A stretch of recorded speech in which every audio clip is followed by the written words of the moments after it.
खैर मकदम में सबसे पहले इस वक्त की सुर्खियां। साध्वी प्रज्ञा ठाकुर को पार्लियामेंट की वजारत दिफा की पार्लिमानी कमेटी में शामिल किए जाने पर सियासी घमासान, कांग्रेस का हमला, कहा बीजेपी के कौल व फ़ैल में फर्क।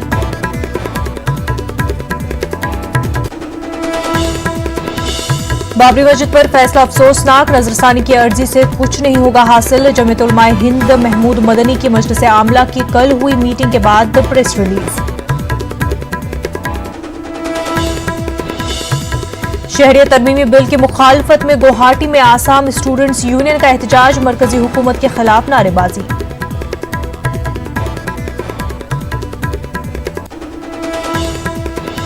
जेएनयू के एहतजाजी तलबा को मिला दिल्ली यूनिवर्सिटी के तलबा का साथ, दोनों यूनिवर्सिटियों के तलबा ने मिलकर निकाला मार्च। एबीवीपी भी एहतजाज में दे रही है साथ।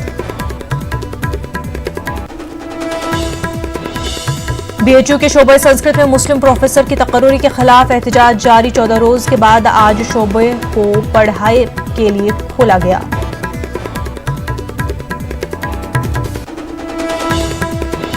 बीएचयू से गंगा जमनी तहजीब की शानदार मिसाल, गुज़िश्ता 5 साल से शोबे उर्दू में हिंदू प्रोफेसर ऋषि शर्मा बने बिना किसी रोक टोक के फराइज अंजाम दे रहे हैं।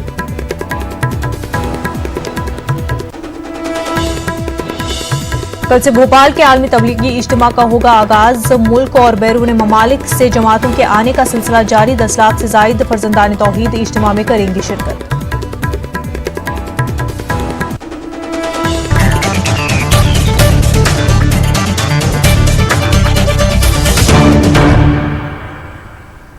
नाज़रीन, सबसे पहले बात करेंगे प्रज्ञा सिंह ठाकुर के डिफेंस कमेटी में शामिल होने पर सियासी घमासान की।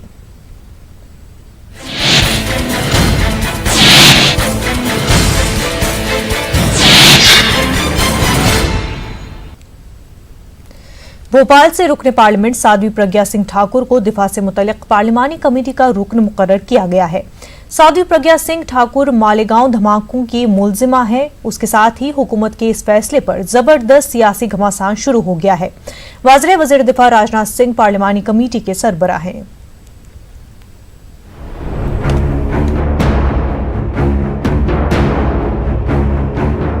मालेगांव बम धमाकों की अहम मुलजिमा और मध्य प्रदेश के भोपाल से बीजेपी रुकने पार्लियामेंट प्रज्ञा सिंह ठाकुर को वजारत दिफा की पार्लिमानी कमेटी के लिए नामजद किया गया है। इस कमेटी की सदारत वजीर दिफा राजनाथ सिंह करेंगे। कमेटी में 21 रुकन होंगे।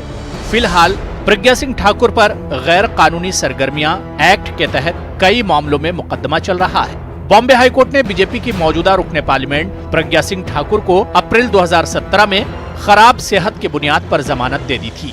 जमानत पर रिहा होने के बाद भोपाल से साध्वी लोकसभा इलेक्शन में बीजेपी के टिकट पर उतरी थी और जीत हासिल की थी।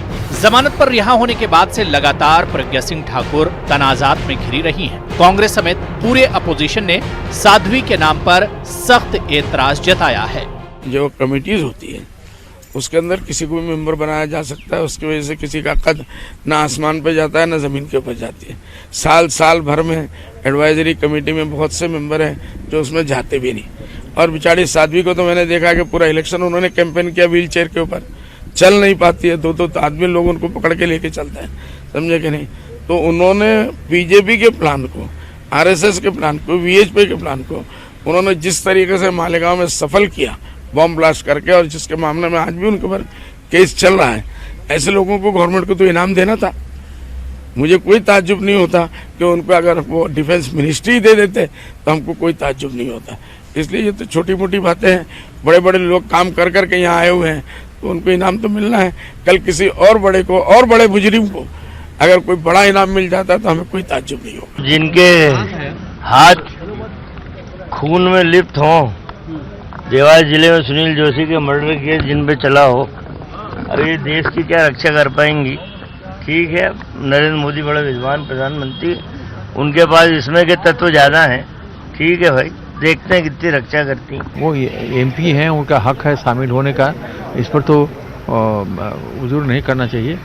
MP हो गया तो जो विचारधारा वगैरह है वो सब खत्म हो गया। अब तो उसको जो पार्लियामेंट का रूल है उसके हिसाब से बात करना पड़ता है, काम करना पड़ता है। आप सब जगह बयान देना पड़ता है, सब कुछ बदल जाता है। लोकसभा इंतखाबी तशहीर के दौरान साध्वी ने महात्मा गांधी के कातिल नाथूराम गोडसे को हुब्बुल वतन बताया था। इंतखाबी तशहीर के दौरान ही उन्होंने महाराष्ट्र ATS के साबिक सरबराह हेमंत करकरे को लेकर भी मुतनाज़ा बयान दिया था। दोनों बयानों के बाद तनाज़ा खड़ा हो गया था। अपोजिशन ने प्रज्ञा ठाकुर की सख्त तनकीद करते हुए माफी का मुतालबा किया था।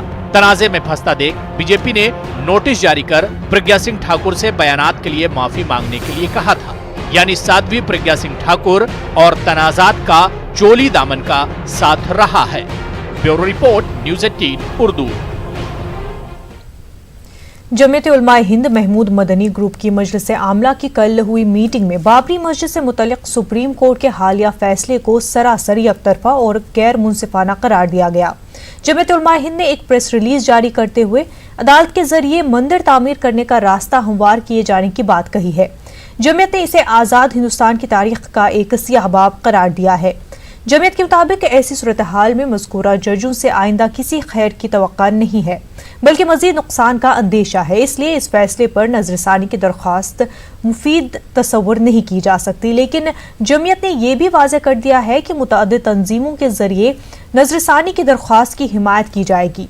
मजलिस आमला जमीयत उलमाए हिंद ने यह भी वाज़ेह कर दिया है कि मस्जिद का कोई बदल नहीं हो सकता है, इसलिए बाबरी मस्जिद के बदले में अयोध्या में 5 एकड़ जमीन कबूल नहीं की जानी चाहिए। जमीयत ने यूपी सुन्नी वक्फ बोर्ड के चेयरमैन को मीर जाफर करार दिया है। जमीयत ने पूरी शिद्दत के साथ हुकूमत से मुतालबा किया है कि मुल्क की जो गैर मुतनाज़ा मसाजिद महकमे आसार कदीमा के ज़ेर इंतज़ाम है और उनमें नमाज नहीं हो रही है, उन्हें जल्द अज जल्द नमाजियों के लिए खोला जाए ताकि वहां खुदा की इबादत की जा सके और वो आबाद रहे।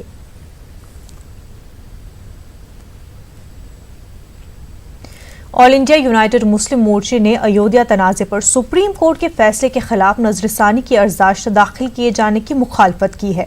मोर्चे के मुताबिक मुल्क में यकजहती और भाईचारे को फरोग देने के लिए सुप्रीम कोर्ट के फैसले को कबूल किया जाना चाहिए। साफ मानना है, ऑल इंडिया यूनाइटेड मुस्लिम मोर्चा शुरू से ये कोशिश कर रही है कि मुल्क में कॉमन पॉलिटिक्स होना चाहिए। और मैं समझता हूँ सुप्रीम कोर्ट ने जो अपने वर्डिक्ट में जो कुछ मेंशन किया है वो बिल्कुल हालात के को सामने रखकर किया है और इन्हीं लोगों के दिए मशवरे की रोशनी में किया। इसलिए अब इस पर इफ और बट की गुंजाइश नहीं है, चूचेरा नहीं करनी चाहिए। जो फैसला आ गया उसको कबूल कर आगे की रणनीति तय करनी चाहिए, आगे का लाहे अमल तय किया जाना चाहिए, ये हम लोगों का मानना है। CPI-ML के जनरल सेक्रेटरी दीपांकर भट्टाचार्य ने कहा है कि अयोध्या मामला अभी हल नहीं हुआ है। रांची में पार्टी दफ्तर में मीडिया से बात में उन्होंने कहा कि बाबरी मस्जिद मुनहदम मामले में कसूरवार लोगों को जब तक सजा नहीं मिलती है तब तक इंसाफ नहीं मिल पाएगा। अयोध्या का मुद्दा भी जो उठा रहे हैं, हम समझते हैं कि अयोध्या का मुद्दा तो अभी तो हल नहीं हुआ, तो इसलिए हम समझते हैं कि अयोध्या में तो अभी लोगों को न्याय चाहिए। जब तक ये जो लोग जिम्मेदार थे 1992 के मस्जिद विध्वंस कांड के लिए, तो उनको सजा नहीं मिलती, तब तक अयोध्या का मामला अधूरा है। CPI-ML के जनरल सेक्रेटरी दीपांकर भट्टाचार्य ने NRC के मामले पर मरकजी हुकूमत पर निशाना साधा है। उन्होंने कहा कि मरकजी हुकूमत इस मौजू के जरिए सियासी फायदा हासिल करने की कोशिशों में मसरूफ है। इसके पीछे एकमात्र मंशा है कि चुनाव में एक नफरत और उन्माद सामने आ जाए, नहीं तो NRC का अभी तक जो तजुर्बा है, आप देखेंगे कि असम में जहां NRC की एक फाइनल सूची निकली, 19 लाख से ज़्यादा लोग अकेले असम जैसे एक प्रांत में NRC से बाहर हो गए हैं। और जिसके चलते आज भारतीय जनता पार्टी कुछ भी कह ले, पूरे देश में लोग आतंकित हैं, क्योंकि NRC में जो लोग बाहर हो रहे हैं आम तौर पे गरीब लोग बाहर हो रहे हैं। इदारा शरिया झारखंड ने बीजेपी रुकन पार्लिमान निशिकांत दुबे के जरिए पार्लियामेंट में दिए उस बयान की सख्त अल्फाज में मजम्मत की है जिसमें उन्होंने कहा है कि रियासत के पाकोट जिले में 65 लोग बांग्लादेशी है। इदारे के नाज़िम आला कुतुबुद्दीन रिजवी ने निशिकांत दुबे अपने बयान के जरिए पार्लियामेंट को गुमराह कर रहे हैं। का बयान ज़हनी दिवालियापन की अलामत है। मैं उनके बयान की सख्त मजम्मत करता हूँ कि पार्लियामेंट को गुमराह कर रहे हैं। और एनआरसी कौन इनकार कर रहा है? आप एनआरसी लाओ ना, क्यों हंगामा कर रहे हो? स्टेट से लेकर सेंट्रल तक आपकी सरकार है, कौन रोका हुआ है? आप एनआरसी लेकर आइए, लेकिन ज़ात और धर्म के नाम की बुनियाद पर आप इसको अलग करना चाहते हैं, ये सेकुलरिज्म के ख़िलाफ़ है, जमहूरियत के ख़िलाफ़ है। मैं समझता हूँ कि पाकुड़ ही नहीं, पूरे झारखंड में, पूरे मुल्क में यहाँ के जो बाशिंदे मुस्लिम अल्पसंख्यक हैं, यहाँ के ओरिजिनल बाशिंदे हैं। ये निशिकांत दुबे ये ओरिजिनल हैं कि नहीं, इनके डीएनए का टेस्ट होना चाहिए, पता लगाना चाहिए कि ये कहाँ के रहने वाले हैं। मरकजी वजीर मुख्तार अब्बास नकवी ने कहा है कि एनआरसी मामले पर डरने की जरूरत नहीं है। उन्होंने कहा कि एनआरसी उन लोगों के लिए है जो गैर कानूनी तरीके से मुल्क में घुसे हैं। मुझे लगता है कि एनआरसी को लेकर एनआरकी पैदा करने की कोशिश नहीं होनी चाहिए। कुछ लोग जो है वो अपने राजनीतिक कारणों से भय और भ्रम का माहौल पैदा करके अपनी राजनीतिक रोटियां सेकने की कोशिश कर रहे हैं। एनआरसी जो है वो किसी धर्म के खिलाफ, किसी क्षेत्र के खिलाफ या किसी राज्य के खिलाफ नहीं है। एनआरसी शुद्ध रूप से एक बहुत पारदर्शी तरीके से उन लोगों के लिए है, उन अवैध घुसपैठियों के लिए है जो वर्षों से यहाँ के नागरिकों के अधिकारों को छीन रहे हैं। तमाम तरह की संदेहास्पद गतिविधियों में भी बहुत से शामिल होते हैं, एक चीज़। दूसरी चीज़ ये कि एनआरसी एक बहुत ही ट्रांसपेरेंट प्रोसेस है। गृह मंत्री अमित शाह जी ने बहुत साफ कहा, इसमें किसी को भी भय और भ्रम का भूत जो लोग खड़ा करने की कोशिश कर रहे हैं, उस भय और भ्रम के भूत को खुद जनता भगा देगी। अरे भैया, ये इसमें प्रोसेस है। सुप्रीम कोर्ट ने एक निर्णय दिया, वो भी बीजेपी के समय में, अमित शाह जी के समय में वो निर्णय नहीं हुआ, पहले हुआ। असम में कार्ड हुआ, वो भी जो है वो राजीव गांधी जी ने किया, वो भी बीजेपी या नरेंद्र मोदी जी ने नहीं किया था। ये एक प्रोसेस है, उस प्रोसेस में एक ट्रांसपेरेंट प्रोसेस है, बिना भेदभाव का प्रोसेस है। इसमें किसी को मजहब के साथ और धर्म के साथ और क्षेत्र के साथ जोड़ने की जरूरत नहीं है। इसमें पूरा पर्याप्त, जिनकी पुश्तें हिंदुस्तान में रह रही हैं, उन्हें ये नहीं समझने की डरने की जरूरत है कि उनको कोई भगाने वाला है। अरे भाई, आप पुश्तों से यहाँ रह रहे हैं तो आप हिंदुस्तान के नागरिक हैं, सम्मान के साथ आपकी नागरिकता का सम्मान है, आपके नागरिक अधिकारों की रक्षा होगी। लेकिन अगर कुछ लोग अवैध घुसपैठियों को लेकर के पूरे देश में हमेशा आवाज़ उठती रही है, बातचीत होती रही है, लोगों का कहना रहा है कि उनको उनकी पहचान होनी चाहिए, उसका समाधान होना चाहिए, उस दिशा में एक अच्छा कदम है। बीएचयू के शोबे संस्कृत में मुस्लिम प्रोफेसर डॉक्टर फेरोज खान की तकर्री के खिलाफ शोबे संस्कृत के तलबा का एहतजाज जारी है। ऐसे में 14 रोज बाद आज यूनिवर्सिटी के शोबे संस्कृत पढ़ाई के लिए खोल दिया गया है। शोबे संस्कृत में जेर मुलाजमत लेक्चरर और दीगर स्टाफ तलबा के एहतजाज पर गोलमोल जवाब दे रहे हैं।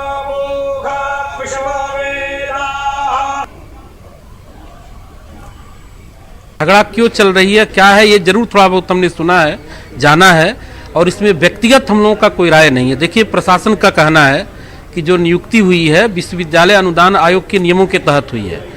बच्चों का कहना है कि ये धर्म विज्ञान संकाय है, यहाँ धार्मिक अनुष्ठान इत्यादि होते हैं, उनका ये अपना पक्ष है। अब ये नियुक्ति क्या हुई है, सही है, गलत है, ये निर्णय करना हम अध्यापकों का काम नहीं है। ये काम सिलेक्शन कमेटी का था जो स्क्रूटनिंग किए, बाद में जिन्होंने उसका सिलेक्शन किया है, तो उन लोगों का काम है, आप उनसे पूछ सकते हैं। हिंदू मुस्लिम का कोई प्रपंच यहाँ नहीं है। हाँ, शास्त्र का प्रपंच है। शास्त्र की बात जहाँ तक आती है, उसको वही व्यक्ति अच्छी तरह पढ़ाएगा जो शास्त्रज्ञ होगा, और शास्त्रज्ञ होने के लिए एक अलग परंपरा है, गुरु शिष्य परंपरा से जो पढ़ के आता है शास्त्र को, वही पढ़ा सकता है। ये निस्संदिग्ध विषय है। विश्व हिंदू परिषद के कारगुजार सदर आलोक बंसल ने मजहब की बुनियाद पर मुस्लिम प्रोफेसर की तकर्री की मुखालफत की मजम्मत की है, लेकिन साथ ही उन्होंने तलबा के एहतजाज की असल वजह को समझने पर जोर दिया है। पहले तो मैं ये स्पष्ट करूं कि संस्कृत किसी धर्म के लोगों की भाषा नहीं, वो भारत की भाषा है, विश्व भर में पढ़ी जाती है और अलग अलग धर्मों के लोग भी उसको पढ़ते हैं। हमें तो आनंद होगा कि हमारे मुस्लिम भाई, ईसाई भाई भी संस्कृत पढ़ें और भारत की परंपरा को उसकी मूल भाषा में समझें। इसलिए अगर कोई संस्कृत पढ़ते हैं, उसकी योग्यता प्राप्त करते हैं और उसको पढ़ाते हैं, तो उनका धर्म नहीं देखा जाना चाहिए। पर बनारस का मामला थोड़ा अलग है। इस बात को समझा जाना चाहिए कि उनकी नियुक्ति संस्कृत विभाग में नहीं हुई है। एक अलग विभाग है जिसको धर्म विज्ञान कहते हैं, और वह धर्म विज्ञान जो भारतीय धर्म है उनके अध्ययन के लिए बनाया गया था। उनकी फिलॉसफीज और उनके पद्धतियां, इन दोनों के लिए बनाया गया था। मुझे बताया गया है कि इन महाशय को धर्म विज्ञान का शिक्षण देने की कोई योग्यता नहीं है और इसलिए विरोध हो रहा है। बीएचयू में शोबे संस्कृत में मुस्लिम प्रोफेसर की तकर्री के खिलाफ तलबा एहतजाज कर रहे हैं। वहीं उसी यूनिवर्सिटी का शोबे उर्दू गंगा जमनी तहजीब की शानदार मिसाल पेश कर रहा है। जी हां, बीएचयू के शोबे उर्दू में एक हिंदू प्रोफेसर है जो ब्राह्मण है। उनका नाम प्रोफेसर ऋषि शर्मा है। ऋषि शर्मा यहां 5 साल से तलबा को उर्दू पढ़ा रहे हैं। ऋषि शर्मा के मुताबिक उर्दू को लेकर न उन्हें जेएनयू में मुखालफत का सामना करना पड़ा और न ही बीएचयू में। ऋषि शर्मा के मुताबिक मदन मोहन मालवीय ने जब इस यूनिवर्सिटी की बुनियाद रखी थी तो यहाँ हर जबान के लिए शोबा कायम किया था और उसे कभी हिंदू मुस्लिम में तकसीम नहीं किया। ऋषि शर्मा से शोबे उर्दू के सदर भी काफी मुतासिर है। सदर शोबे के मुताबिक उर्दू किसी एक मजहब की जबान नहीं है बल्कि हिंदुस्तान की जबान है। 2015 अक्टूबर 2015 में असिस्टेंट प्रोफेसर की हैसियत से मेरा अपॉइंटमेंट हुआ शोबे उर्दू बीएचयू में, क्योंकि गांव से बिलोंग करते थे। गांव में मदरसा था तो गांव के मदरसे में मैं जाता था उर्दू पढ़ने के लिए और हिंदी पढ़ता था। हम लोग, मेरे पूर्वज वो बिहार छपरा से हैं तो हमारी घर की जो ज़बान है वो भोजपुरी है। हम लोग घर में भोजपुरी ज़बान बोलते हैं। वो कहते हैं कि उर्दू, आमतौर से लोग कहते हैं और कोई सब्जेक्ट मिला नहीं, उर्दू पढ़कर करोगे क्या? तो वो फिर हमको कहते हैं कि सर जब उर्दू पढ़कर आप कैरियर बना सकते हैं उर्दू में ही, तो हम क्यों नहीं बना सकते? तो एक पॉजिटिव बात जाती है उनके दरमियान और मैं बताता हूं कि हाँ बिल्कुल पढ़िए और मेहनत से पढ़िए। उर्दू से अगर आप मोहब्बत कर रहे हैं तो वाकई आप आगे बढ़ सकते हैं। जैसा कि मैंने आपसे अर्ज किया कि दरअसल उर्दू डिपार्टमेंट का मामला ये है कि चूंकि हम लोग जानते हैं कि उर्दू किसी विशेष धर्म की जबान नहीं है, उर्दू इस देश की जबान है। हिंदू, मुस्लिम, सिख, ईसाई, इतना ही नहीं, दूसरे लोगों ने भी उर्दू की तरक्की और इसमें, इसलिए हम उसको मुसलमान की भाषा में नहीं लेते। दूसरी बात यह है कि ऋषि शर्मा इस विभाग में आए अपने टैलेंट के ऊपर आए हैं। जेएनयू तालिब इल्म नजीब अहमद की गुमशुदगी मामले में अब 20 फरवरी को समाअत होगी। आज इस मामले में राउज एवेन्यू कोर्ट में समाअत हुई थी लेकिन नहीं हो सकी। वहीं नजीब की वालिदा फातिमा नफीस का कहना है कि नजीब की वापसी तक हमारी लड़ाई जारी रहेगी। पिछली समाअत के दौरान सीबीआई ने नजीब की मां को कॉल डिटेल रिपोर्ट मुहैया कराने से इनकार कर दिया था। एजेंसी ने कहा था कि सीडीआर मुलजिम को मुहैया कराई जा सकती है, मुतासरीन को नहीं। वाज़ेह कि अदालत के हुक्म पर एजेंसी ने नजीब की वालिदा फातिमा को क्लोजर रिपोर्ट और दीगर दस्तावेजात मुहैया कराए थे लेकिन उसमें सीडीआर नहीं था। नजीब की वालिदा ने सीडीआर फराहम करने की अदालत से दरख्वास्त की थी। मुझे कहीं से इंसाफ नहीं मिलता, मेरी जीत नहीं हुई, अब तक मैं मायूसी हूँ और मैं बीमारी की वजह से इतना टाइम लगा जो मैं दिल्ली नहीं पहुँच पाई थी। अभी तबीयत ठीक है तो मैं हेयरिंग में यहाँ पहुँची कोर्ट में और हेयरिंग हुई है। अगली डेट जो है 20 तारीख मिली है और उम्मीद है मुझे इंसाफ मिलेगा। और जब तक मुझे इंसाफ नहीं मिलता मैं यूँ ही इस तरह लड़ती रहूँगी। जैसे जब तक मुझे नजीब नहीं मिल जाता, इंसाफ नहीं मिल जाता, मेरी लड़ाई जारी रहेगी। मुझे उम्मीद है कि शायद कभी ना कभी सरकार मेरी तरफ देख ले, मुझ पर थोड़ी मेहरबानी करके मेरे बच्चों को ढूंढने में कुछ मदद करे, एजेंसियों को दोबारा से शुरू करा दे। हॉस्टल फीस इजाफे को लेकर जेएनयू में हंगामा खत्म होता नजर नहीं आ रहा है। जेएनयू तलबा का एहतजाजी मुजाहरा जारी है। इस मुजाहरे को अब दिल्ली यूनिवर्सिटी के तलबा यूनियन की भी हिमायत हासिल हो गई है। आज जेएनयू और डीयू के तलबा यूनियन ने मिलकर मार्च निकाला।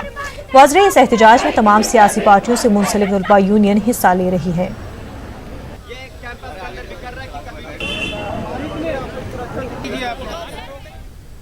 भोपाल के 4 रोज़ा आलमी तबलीगी इज्तिमा में जमातों के आने का सिलसिला शुरू हो चुका है। इज्तिमागाह पर मुल्क और बैरून मुल्क से जहां जमातें आ रही हैं वहीं हुकूमत की जानिब से जमातों की सहूलियात के लिए ऐप भी जारी किया गया है। ऐप ऑनलाइन के साथ ऑफलाइन में भी काम करेगा। पेश खास रिपोर्ट।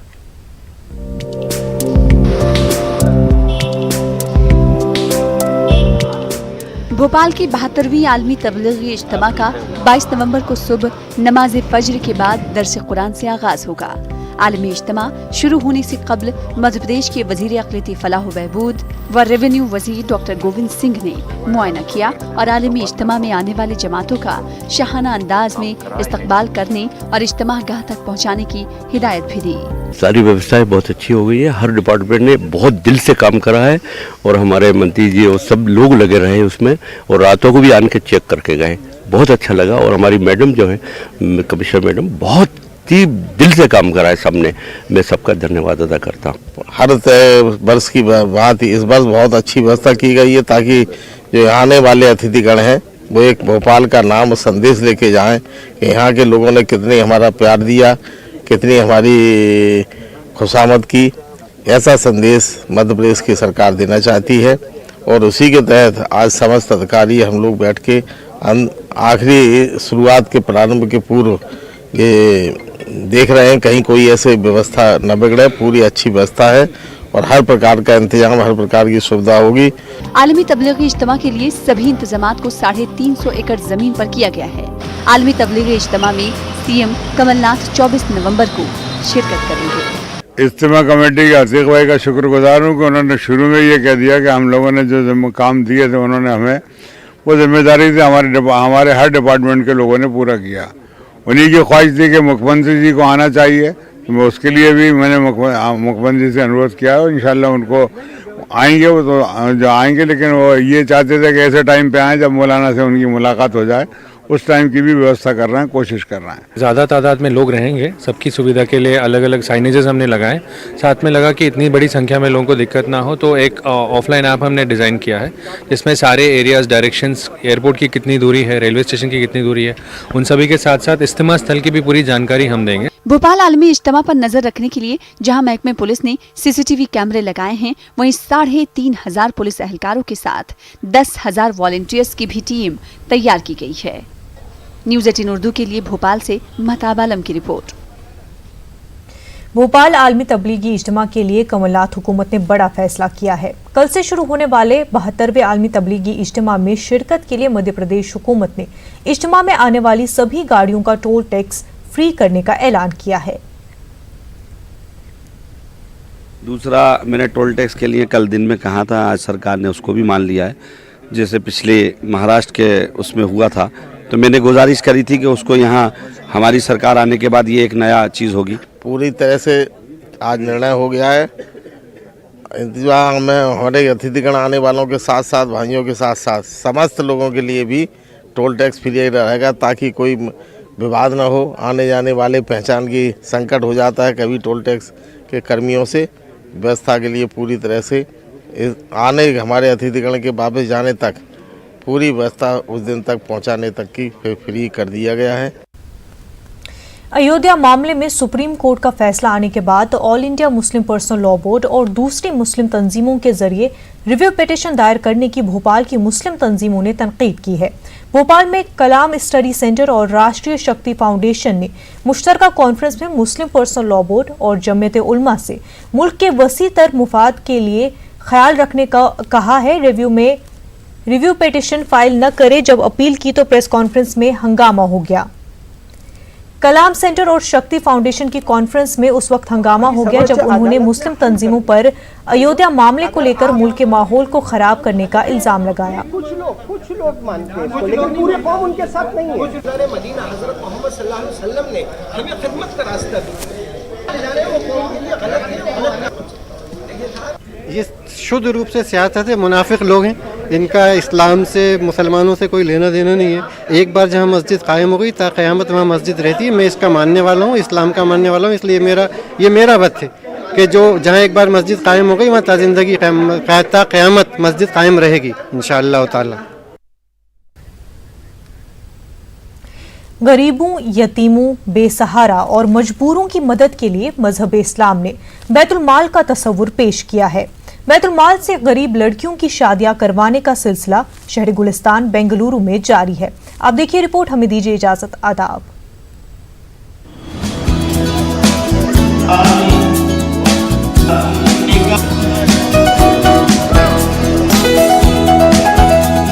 बेंगलुरु की मस्जिद ईदगाह बिलाल में इज्तिमाई शादियों की खूबसूरत तकरीब मुनक़िद हुई।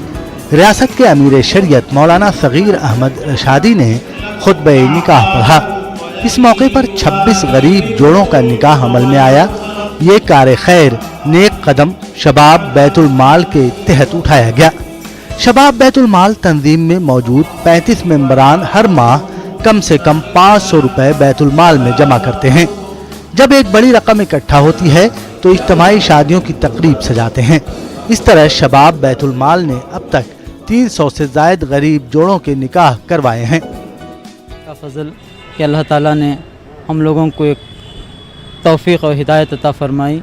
इस बुनियाद पे हम लोग तमाम मेंबर और ज़िम्मेदार जमा होकर ये काम 2006 से करते हुए आ रहे हैं और अल्लाह का फजल अब तक 300 से ज़्यादा शादियां हो चुकी हैं। मिल्लत इस्लामिया में रसूल कायनात सल्लल्लाहु ताला अलैहि वसल्लम की प्यारी सुन्नत बैतुल माल का निज़ाम, जिसे खुलफाए राशिदीन, सहाबा कराम, औलियाए उज़ाम, अकाबिरी ने इस्लाम ने अपनाया।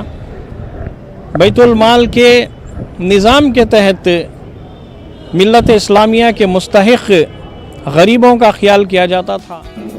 बैतुल माल के जरिए अंजाम दी जा रही इस समाजी खिदमत की मुकामी एमएलए और दीगर ने सताइश की। अमीर लोगों को ये पैगाम भी दिया कि वो शादियों के जरिए अपनी दौलत का मुजाहरा न करें और गरीबों यतीमों का ख्याल रखें। Today, 26 couples have gotten married, and most of them actually come from very poor background. And if you actually see, this is the best thing that you can do, to people.